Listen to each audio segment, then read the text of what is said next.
बिस्मिल्लाहिर्रहमानिर्रहीम। अगर आप सेमाफोरिक सेटिंग्स देखना चाहते हैं कि आपके पास करंट वन सेमाफोरिक सेटिंग्स क्या हैं, सो कमांड इज IPCS माइनस, पहले आपने लगाई थी LM, अब आप क्या चलाएंगे LS। पहले -L टू लिस्ट डाउन होता है, M stand for memory, S stand for semaphore. Command वही है, ठीक है। लुक एट, अब मैं अगर इसको ये कमांड देता हूं तो ये आपकी करंट सेमाफोरिक सेटिंग्स दिखा देगा, जबकि हमने सेमाफोरिक सेटिंग्स क्या की हैं। लुक एट, यहां पे क्या है और हम लोगों ने क्या की है, देखिए मैं इसकी चंद एक पहले आपको डिटेल्स भी दिखा दूं कि ये होता क्या है। मैक्सिमम नंबर ऑफ सेमाफोरिक अरेज पूरे ऑपरेटिंग सिस्टम में कितनी होंगी, एक अरे के अंदर कितने सेमाफोर्स होंगे, टोटल सेमाफोर पूरे ऑपरेटिंग सिस्टम लेवल पे कितने हो सकते हैं, और सेमाफोरिक की मैक्सिमम वैल्यू कितनी हो सकती है। इसके लिए ये पैरामीटर्स हैं। लुक एट, ये वैल्यूज हैं। अगर आप कमांड इसकी होती कैट प्रॉक सिस कर्नल सैम लिख देंगे तो वो आपको यूं दिखाएगी, ये चार पैरामीटर, वही चार पैरामीटर जो आपने यहां पे यूं दिए हैं, 250, 32,000, 100 एंड 128। हर एक पैरामीटर का अपना नाम है। लाइक पहले पैरामीटर का नाम है सेम MSL। सेम MSL क्या होता है, मैक्सिमम नंबर ऑफ सेमाफोर पर सेमाफोरिक सेट। एक सेमाफोरिक सेट के अंदर कितने सेमाफोर्स हो सकते हैं। अगला होता है SEMMNI। इस पैरामीटर का मतलब होता है maximum number of semaphoric set in entire Linux. जैसे कि पहला था कि जी एक अरे में कितना होगा, पूरे लेवल पे कितने होंगे। फिर होता है SEMMNS, maximum number of semaphores in entire Linux system, ठीक है। और फिर उसके बाद अगला पैरामीटर होता है SEMOPM, ठीक है। इसका फॉर्मूला उन्होंने ये बताया हुआ कि दोनों को मल्टीप्लाई करके इसका रिजल्टेंट निकल आता है। अब चाहे तो आप बारी बारी इनको कॉन्फ़िगर करने का एक तरीका तो ये है कि आप एको की कमांड के साथ, ये जैसे मैंने आपको पहले बताया था, पैंड कर दें। एक ही होता है sysctl -w के साथ आप इकट्ठा इसको यूं लिख दें। और एक तीसरा तरीका जो मैंने आपको बताया कि जब आपने इसको कॉन्फ़िगर करना है तो बजाय ये कि आप इसको सेपरेट करें, व्हाट इफ कि अगर आप साइमल्टेनियसली एक ही टर्न में सब कुछ लिख दें। अब ये देखिए कि आपने सेटिंग्स में चेंजेस कहां पे की। According to Oracle corporation recommendation, maximum number of semaphore पर सेमाफोरिक अरे उतना ही है, मैक्सिमम नंबर ऑफ अरेज भी उतनी है, ठीक है। आपने चेंजेस कहां पे की हैं, दैट इज ये देखिए दोनों एक जैसे हैं। मैक्स सेमाफोर सिस्टम वाइड ये भी आपने उतने रहने दिए हैं। हाँ, आपने जो चेंजेस की हैं मैक्स ऑपरेशन पर सेमाफोरिक कॉल, वो कहता था 32 है, लेकिन आपने कितने कर दिए 100 के। एक कितने प्रोसेसेस, 32 प्रोसेसेस जिसे कहते हैं, वो एक ही सेमाफोर को अपने पास कॉल कर सकते हैं, जबकि बाय डिफॉल्ट कितने थे 32। सो इधर आपने 32 की जगह 100 करने के लिए ऐसा किया। और इससे पहले आपने सिंपल एक चेंजेस क्या की थी, आपने मैक्सिमम नंबर ऑफ सेगमेंट्स उतने ही रहने दिए थे। आपने सिर्फ टोटल शेयर्ड मेमोरी 2 GB कर दी, क्योंकि मैंने आपसे कहा कि मेमोरी जितनी मर्जी हो, अब 4 GB रैम है आपके पास, लेकिन आप यहां पे 4 GB से ज्यादा बड़ी वैल्यू नहीं दे, 2 GB से ज्यादा बड़ी नहीं दे सकते, बल्कि 2 GB -1 बाइट, ठीक है, ताकि मेमोरी लीकेज ना हो। और एक आपने और चेंजेस की थी यहां पे, the max number of segment size आपने बढ़ा दिया। ये 32 मेगाबाइट था आई थिंक सो, यहां पे आपने उसको 256 मेगाबाइट कर दिया, ताकि ऑपरेटिंग सिस्टम लेवल पे ऑरेकल कोई स्टारवेशन, एक ऑपरेटिंग सिस्टम टर्म होती है स्टारवेशन में ना चला जाए, कि मींस कि उस प्रोसेस को रिसोर्सेज ही नहीं मिलेंगे, रिसोर्सेज नहीं मिलेंगे तो स्टारवेशन में चला जाएगा। अब इसके अलावा जो नेक्स्ट वन सेटिंग्स हैं उनको देख लीजिए।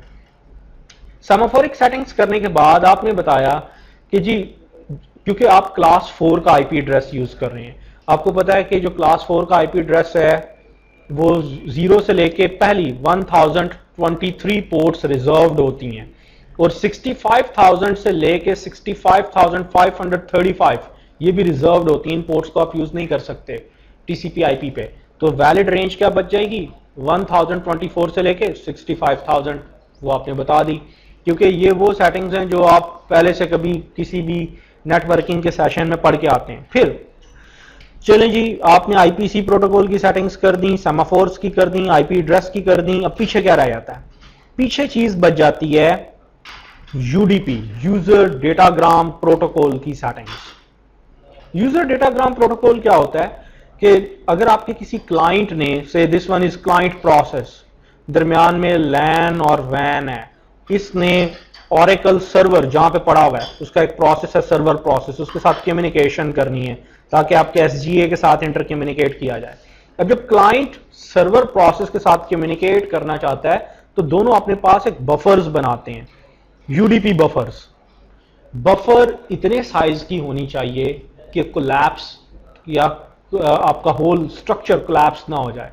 ये ना हो कि बस जब सेंड बाइट्स या रिसीव बाइट्स कोलैप्स हो जाएं, तो गारंटी देनी होती है कि जी बफर कम से कम 256 किलोबाइट की होगी, कम से कम।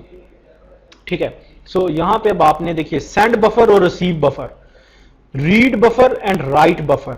रीड बफर और राइट बफर की दो चीजें हैं, एक है जी read buffer default, read buffer max. Write buffer default, write buffer या राइट मैम मैक्स। आपने विंडो साइज भी वही दे दिया और मैक्सिमम साइज भी वही दे दिया। एक को 256 किलोबाइट पे रखा है और एक को आपने 512 किलोबाइट पे रखा है। उसका बेनिफिट ये होगा कि आपके पास प्रोसेसेस लेवल पे बफर्स पहले की कैपेबल होंगी कि वो डेटा कैशे करके बैठी हों और एक दूसरे के साथ प्रोसेसेस बहुत स्पीडीली इंटर कम्युनिकेट कर लें। इसके लिए आपने ये पैरामीटर सेटिंग्स की। सो ये तमाम चीजें आपने etc sysctl.conf में लिखी, सेव किया, लेकिन ये सारा काम अभी लोड नहीं हुआ। जैसे आपने पहले पढ़ा था कि नेटवर्क की सेटिंग सारी की, लाइक आईपी एड्रेस मैं दे दूं, फायरवॉल डिसेबल कर दूं, etc होस्ट चेंज कर दूं, लेकिन जब तक मैं सर्विस नेटवर्क रीस्टार्ट नहीं लिखूंगा वो सर्विस, वो चीजें इफेक्टिव नहीं होंगी। एग्जैक्टली लाइक कर्नल में सब कुछ आपने लिख दिया। अब दो सॉल्यूशंस हैं, एक सॉल्यूशन ये कि इसे रिबूट कर दें, ठीक है, तो भी ये चीजें इफेक्टिव हो जाएंगी। और दूसरा होता है हॉट, जिसे कहते हैं पैरामीटर सेटिंग्स। उसके लिए इसका फ्लैग होता है sysctl space -p। -p command क्या होती है? To take it immediately. -p जैसे मैंने कमांड दी, कर्नल अपने आप को रीलोड करेगा। कर्नल ने क्या किया, ये देखिए, ये आपकी सेटिंग्स हैं जो भी आपने दी, यहां से लेके यहां तक आपको दो गारंटीज मिली। नंबर वन, कर्नल ने ये चीजें इमीडिएटली टेकअप कर ली, एंड नंबर टू, कर्नल ने ये तमाम मॉड्यूल्स लोड भी कर लिए। अगर किसी में एक भी स्पेल मिस्टेक होती तो यहां पे मैसेज आ जाता, error message, can not find this one, like module और सब मॉड्यूल और पैरामीटर, और यहां पे आता kernel can not able to load this one. So आपको दो तरह की गारंटी मिल गई, नंबर वन कि सारी चीजें लोड हो गई हैं, and number two successfully load हो गई और कर्नल ने टेकअप कर ली, और ये चीजें अभी से होल ऑपरेटिंग सिस्टम के ऊपर इफेक्टिव हैं। So network settings gone to be done, kernel settings gone to be done, दो चीजें हो गई। अब चलते हैं तीसरी चीज की तरफ।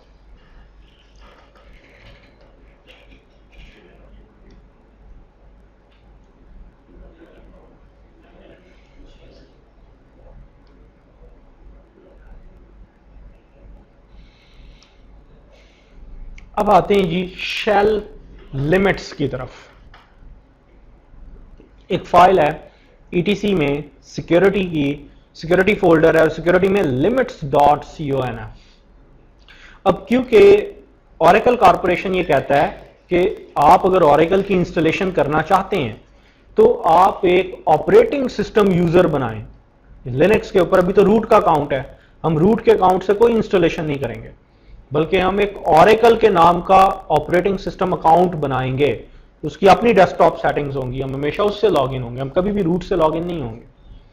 रूट, क्योंकि मैंने आपको पहले बताया था, इट्स लाइक सिस्टम एडमिन, इसका काम है हार्डवेयर सेटिंग्स करना, कोई मॉड्यूल लोड करना है, अनलोड करना है, ये सिस्टम एडमिन का अकाउंट है, ये आप यूज नहीं करेंगे। आप लोगों को तो अपना ग्रुप और अपना अकाउंट बनाने पड़ेंगे। अब हमने ये ओरेकल यूजर एक बनाना है और इस ओरेकल यूजर की शेल लिमिट्स भी सेट करनी है कि ये कितने प्रोसेसेस को हैंडल कर सके साइमल्टेनियसली, कितनी फाइल्स को साइमल्टेनियसली हैंडल कर सके। ये ना हो कि डेटाबेस पे 16,000 यूजर साइमल्टेनियसली लॉगिन हुए, हर एक का अपना अपना प्रोसेस बना है, बट यूजर इज कैपेबल नहीं कि 16,000 प्रोसेसेस को हैंडल कर सके, तो नहीं कर सकेंगे आप। वो लिमिट्स ये रिसोर्सेज के अकॉर्डिंगली, ये जितनी भी सेटिंग्स हैं ये 32 बिट के अकॉर्डिंगली हैं, याद रखिएगा 64 बिट के अकॉर्डिंगली नहीं है। जबकि जब आप कोई SMP या MPP मशीन पे जाते हैं तो ऑल आर 64 बिट्स वहां पे, और इसके आर्किटेक्चर में जमीन आसमान का फर्क है। ये समझ लें कि आप फर्स्ट जनरेशन में बैठे हुए हैं और वो थर्ड या फोर्थ जनरेशन की मशीन है। जस्ट लाइक जैसे यहाँ पे है ना 2 GB और वहां पे 16 टेराबाइट, जमीन आसमान का फर्क है। एग्जैक्टली लाइक ऑपरेटिंग बाकी कैपेबिलिटीज में भी बहुत फर्क है। सो जो ट्रू प्रोडक्शन होती है वहां पे ह्यूज पूरी टीम्स होती हैं, वहां पे एक सिस्टम एडमिन नहीं होगा। अगर सैंड डिवाइस लगी हुई है तो सेपरेट सिस्टम स्टोरेज इंजीनियर्स होते हैं, they are known to be storage engineers. पहले तो उनकी टीम होती है कि भाई जितनी भी सैन या नैस डिवाइसेस लगी हुई है उसको कैसे हैंडल करना है, क्योंकि they are huge one. Number 2 फिर सिस्टम एडमिन होता है, फिर सिस्टम आपका नेटवर्क एडमिन होता है, फिर सिक्योरिटी एक्सपर्ट्स होते हैं, और उससे मिलके कोर कंप्लीट आपकी एडमिनिस्ट्रेशन कवर अप होती है जो कि 24/7/365 चले, और वो कम्युनिकेट करती है आपकी DBA टीम के साथ। तो जितना ह्यूज सेटअप होगा उतने ह्यूज आपके पहले कह लें कि रोल्स, रिस्पॉन्सिबिलिटीज, सब चीज़ें रिटर्न होती हैं, डॉक्यूमेंटेड होती हैं, पूरे प्रोसेसेस होते हैं। और जितनी आपकी कह लें लो प्रोफाइल की ऑर्गेनाइजेशन होगी वहां पे इंटीग्रेटेड रोल्स होते हैं। We need system admin cum DBA। तो फिर इतनी स्किल्स भी होनी चाहिए कि भाई अगर कल को कोई ऑरेकल इंस्टॉल करनी पड़ जाए तो बंदा कर ले। ये नहीं कि आप पहले ही हाथ खड़े कर दें कि लो जी ऐसी हरकत आज तक कभी नहीं की मैंने, ठीक है, ठीक है ना। चलें जी, अब जरा ये देखिए ETC security limits.conf, इस फाइल के अंदर हमें एंट्री करनी है, तरीका वही रहेगा, हम VI करेंगे, ठीक है। कॉपी पेस्ट कर लें यहां से सारा कुछ, ये आपको Ctrl+C Ctrl+V याद रहेगा। लें जी, आप limits.conf में चले गए, प्रेस I, इंसर्ट मोड में आ गए, नीचे आ जाएं। अभी देखिए यहाँ पे तरीका वो ये कहता है कि पहले डोमेन का नाम दें, फिर आगे टाइप, फिर आइटम, फिर वैल्यू, यानी 4 पैरामीटर आपने लिखने हैं। End of file is this one. मैं एंड ऑफ फाइल से पहले ऊपर आ जाता हूं, यहां पे मैं लिखता हूं Oracle 11G DB params, and what are these?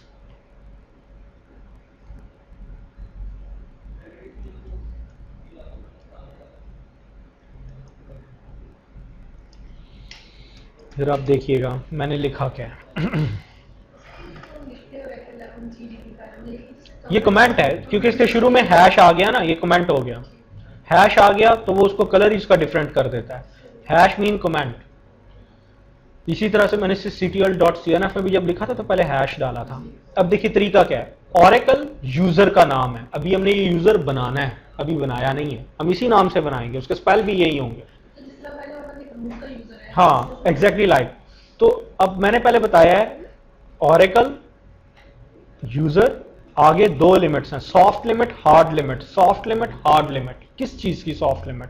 nproc, कितने प्रोसेसेस इन्वोक कर सकता है, मिनिमम इतने, मैक्सिमम इतने। देखिए दो तरीके हैं, एक होता है सॉफ्ट लिमिट, एक होता है हार्ड लिमिट। सॉफ्ट लिमिट ये है अगर कभी बुरा वक्त आया, 2047 यूजर्स ने इकट्ठा कहा जी कि हमें इतने प्रोसेसेस दो, तो आप सॉफ्ट लिमिट को पहुंच जाएंगे, ठीक है। अगर अगला एक और यूजर आ गया, 2048 प्रोसेस भी इन्वोक करना पड़ता है, तो क्या होगा? पहले एक वार्निंग, जैसे वॉर लॉग मैसेजेस, इसकी एक मैसेजेस फाइल होती है, वॉर डायरेक्टरी माउंट पॉइंट में एक लॉग का फोल्डर होता है, उसमें मैसेजेस की फाइल बनती है। ऑपरेटिंग सिस्टम में जो कुछ भी काम हो रहा होता है बड़ी स्पीडीली इसमें डंप हो रहा होता है, तो एक फौरन इसमें मैसेजेस में एक वार्निंग चली जाएगी कि आप अपनी सॉफ्ट लिमिट तक पहुंच चुके हैं और अब आप अपनी हार्ड लिमिट में एंटर हो रहे हैं, ठीक है। और हार्ड लिमिट कितनी रखी है आपने? 16,384, 16,384। इससे ज्यादा प्रोसेस आप इन्वोक नहीं कर सकते। अगर आपको कोई सारे प्रोसेसेस मिला के, all background processes, all oracle processes, all operating system processes, आपका ये यूजर इससे ज्यादा प्रोसेस इन्वोक कर ही नहीं सकता। और यूनिक्स पे बहुत पक्का एरर आता है, can not fork any new process, आगे आ जाता है, और आगे उसका एड्रेस जो भी है। यूनिक्स में तो भूल जाएं आप, अगर फाइल के ऊपर सिर्फ रीडिंग की आपके पास प्रिविलेज है तो सिर्फ रीड कर सकते हैं, राइटिंग की है तो कर सकते हैं, एग्जीक्यूशन की है तो कर सकते हैं, अदरवाइज भूल जाए। It's quite hard environment. यहाँ पे जो रूल डिफाइन कर दिया कर दिया। इसी तरह से आप कितनी फाइल्स को हैंडल कर सकते हैं डेटाबेस, सॉफ्ट लेवल पे इतनों को और हार्ड लेवल पे इतनों को। अब दो तरीके हैं, ये तो ऑरेकल कॉर्पोरेशन रिकमेंड करता है कि आप ऐसे करें, लेकिन अगर मेरे से आप अच्छे ह्यूरिस्टिक्स पूछें तो वो यही होता है कि सॉफ्ट और हार्ड लिमिट को एक जितना रख दिया करें। अगर एनवायरमेंट ऐसी है जिसमें थ्रेट है, लाइक मेरी OLTP डेटाबेस है, मुझे थ्रेट है कि यार कभी ना कभी इतने यूजर्स आ सकते हैं, किसी भी वक्त आ सकते हैं, तो आप लिमिट एक जैसी कर दिया करें। अदरवाइज पता क्या होगा, लाजमी सिस्टम पे एक बर्डन जनरेट होगा। जब आप सॉफ्ट लिमिट की मैक्स लिमिट तक पहुंचेंगे तो वॉर लॉग मैसेजेस में पहले राइटिंग करेगा, वार्निंग डालेगा, फिर वो हार्ड लिमिट को यूज करेगा, और मैं नहीं चाहता कि वो ये काम करे। तो फिर आप सॉफ्ट और हार्ड लिमिट एक जितनी कर दें, ये आप पे डिपेंडेंट है। अगर मुझे पता है यार आज तक कभी इतने हार्ड लिमिट तो डिफाइन है, लेकिन इतने यूजर कभी आने ही नहीं, इतनी फाइल्स कभी मैंने हैंडल करनी ही नहीं, तो कोई फायदा नहीं। फिर आप सॉफ्ट भी डिफाइन करें, हार्ड भी डिफाइन करें, एल्स दोनों को इक्विवेलेंट रख दें। मैंने सॉफ्ट को भी हार्ड लिमिट के इक्विवेलेंट रख दिया, ये भी एक ह्यूरिस्टिक है, ये एक अच्छी टेक्निक है, ठीक है ना। लेकिन ये totally situation to situation dependent है कि भाई आप किस तरह के इन्वायरमेंट में, ठीक है। मैंने दोनों इकट्ठे रख दिए हैं, आप अगर जो पहले वैल्यूज थी उनको भी फॉलो अप करेंगे तो कोई मसला नहीं होगा, ठीक है। राइट क्विट जी।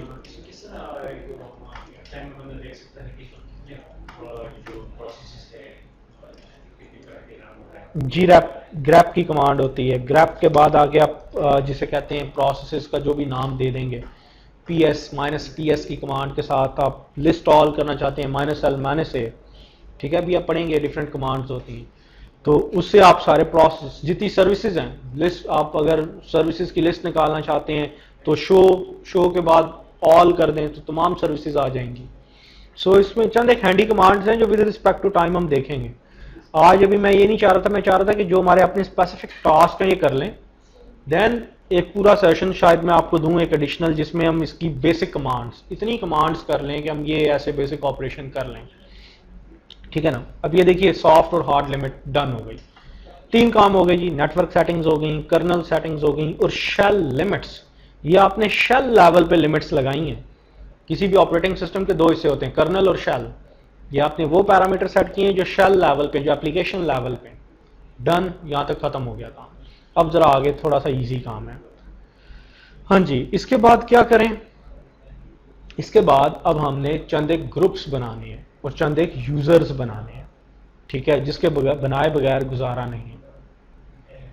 ऑरेकल ये कहता है कि जब कभी भी आप 11G की इंस्टॉलेशन करें सो आपको एक DBA ग्रुप बनाना पड़ेगा, एक O इंस्टॉल ग्रुप बनाना पड़ेगा, एक OPR ग्रुप बनाना पड़ेगा, एक ASM एडमिन ग्रुप बनाना पड़ेगा। 4 ग्रुप। 10G तक 2 ग्रुप थे सिर्फ, DBA और O इंस्टॉल। 11G में 2 आ गए, ऑपरेशन का सेपरेट और ASM एडमिनिस्ट्रेशन का सेपरेट।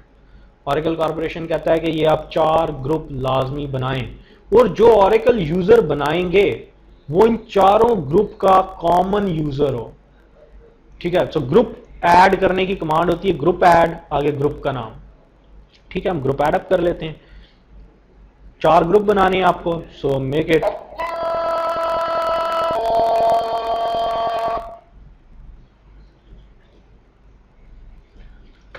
हाँ जी, बस गिव मी ओनली 5 मिनट्स। हम ये जरा यूजर बस बना लें और उसके बाद टेक अ नमाज break, and after that, after नमाज ब्रेक हम बाकी रिक्वायरमेंट्स वगैरह इसकी फुलफिल, यानी आज प्री रेक्विजिट्स वाला काम कंप्लीट हो जाएगा। नेक्स्ट टाइम सिर्फ इंस्टॉलेशन का सेटअप, CD डालनी है और जस्ट GUI बेस्ड स्क्रीन के स्टेप्स को फॉलो अप करना है। हाँ जी, ग्रुप ऐड के लिए ग्रुप ऐड की कमांड है, यूजर ऐड के लिए यूजर ऐड की कमांड है। यूजर ऐड कौन सा यूजर, देखिए यूजर ऐड और आगे यूजर का नाम, this one oracle.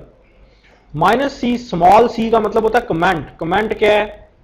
-Small g का मतलब है उसका प्राइमरी ग्रुप क्या है, -कैपिटल G का है उसका सेकेंडरी ग्रुप्स कौन कौन से हैं।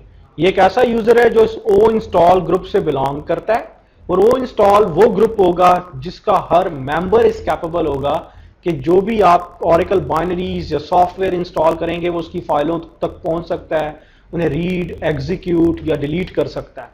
और ये सेकेंडरी ग्रुप्स हैं DBA, OPR, ASM admin. So execute this one command किसी भी कमांड के बारे में अगर आपको नहीं पता कि यार वो कमांड क्या करती है, जैसे user add is a command and you do not know कि भाई क्या करती है, write down man user add, manual user add, ये अब सारे फ्लैग्स, छोटा फ्लैग कैसे यूज करते हैं, क्या मीनिंग होते हैं उसके, आप चलाते हैं पूरी कमांड उसकी हिस्ट्री आ जाएगी। One you wants to quit, Q press कर दें, वापस इधर आ जाएंगे। अगर कोई कमांड के बारे में आपको क्लैरिटी नहीं है, यहाँ पे डिफरेंट फ्लैग यूज हो रहे हैं,